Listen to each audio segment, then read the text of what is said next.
আসসালামু আলাইকুম। বাংলাদেশ ভার্সেস ইন্ডিয়ার টেস্ট সম্পর্কে কিছু বলতে চাই। মানে পাকিস্তানের সাথে জেতার পরে সবারই এক্সপেকটেশনটা একটু বেশি ছিল, কিন্তু এইভাবে বাজেভাবে হার কেউ কি আশা করতে পেরেছে? আসলে হারবে এটা ম্যাক্সিমাম সবাই জানতো। প্রায় বাংলাদেশের সবাই মনে করছে যে ইন্ডিয়া জিতবে, কিন্তু এত বাজেভাবে বাংলাদেশ হারবে এটা হয়তো কেউ কল্পনা করেনি। দেখুন, স্কোর কার্ডে বলে দিতেছে যে কী হয়েছে ম্যাচে। 376 রান ফার্স্ট ইনিংসে ইন্ডিয়া, বাংলাদেশ মাত্র 149। এগুলো কি কোনো রান বাই টেস্টে?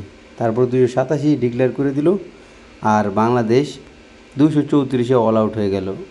আশ্বিন প্রথম ইনিংসে 100 মেরে দিল, মানে 100 তো মেরে ম্যাচটা বাঁচিয়ে দিল ইন্ডিয়ার ক্ষেত্রে, কারণ 144 রানে 4টা ছিল। তারপর আবার পরের ইনিংসে 6 উইকেট নিয়ে নিল। মানে এরকম বাজে হার, আর এরকম হেসে খেলে হারিয়ে দিল বাংলাদেশকে। তৃতীয় ইনিংসে মাত্র দুইটা 100 করে নিল ইন্ডিয়া, মানে বাংলাদেশ দ্বিতীয় ইনিংসে কিছুই করতে পারলো না।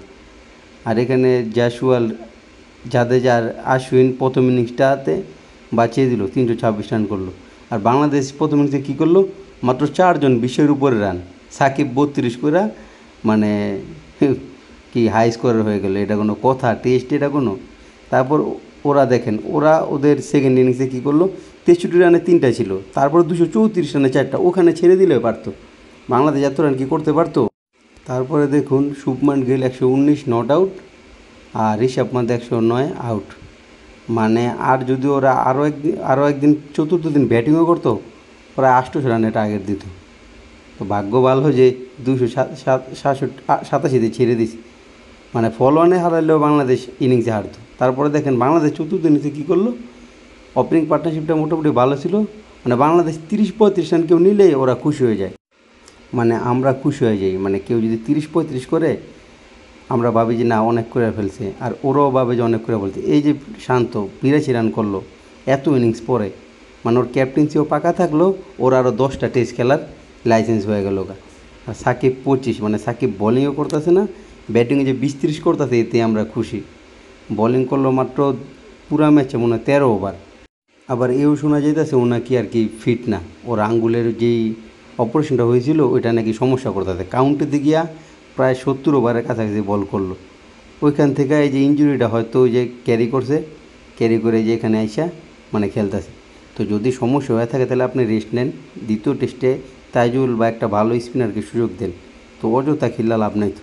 আর লিটন দাস, ওই যে ফর্ম, অনেক ভালো একটা ফর্মে ছিল, কিন্তু এই যে ইন্ডিয়ার সাথে গত 2019 সালেও কিছু করতে পারলো না, এবারও কিছু করতে পারলো না, মানে মূলত দাঁড়াইতেই পারেনি।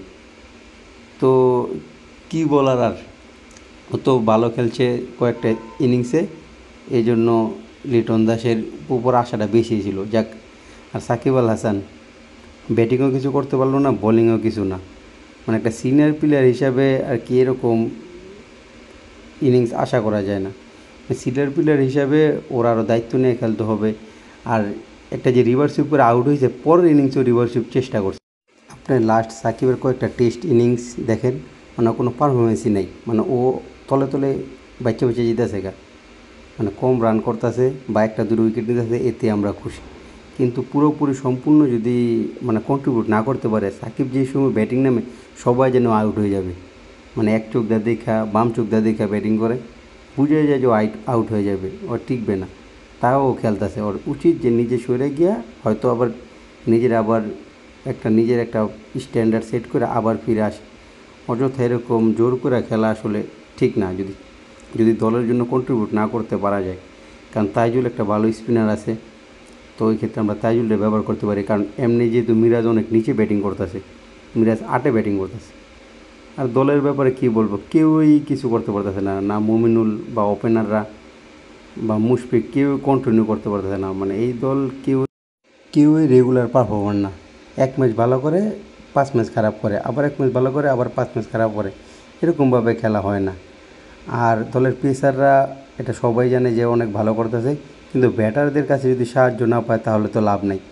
পাকিস্তানে যেরকম ব্যাটাররা ভালো করছে, বলাররা তো ভালো ছিলই, এই জন্য আমরা ম্যাচ জিততে পারছি। কিন্তু এরকম বলাররা একটু ভালো করবে, ব্যাটসম্যানরা কিছুই করতে পারবে না, 300 রানও করতে পারবে না।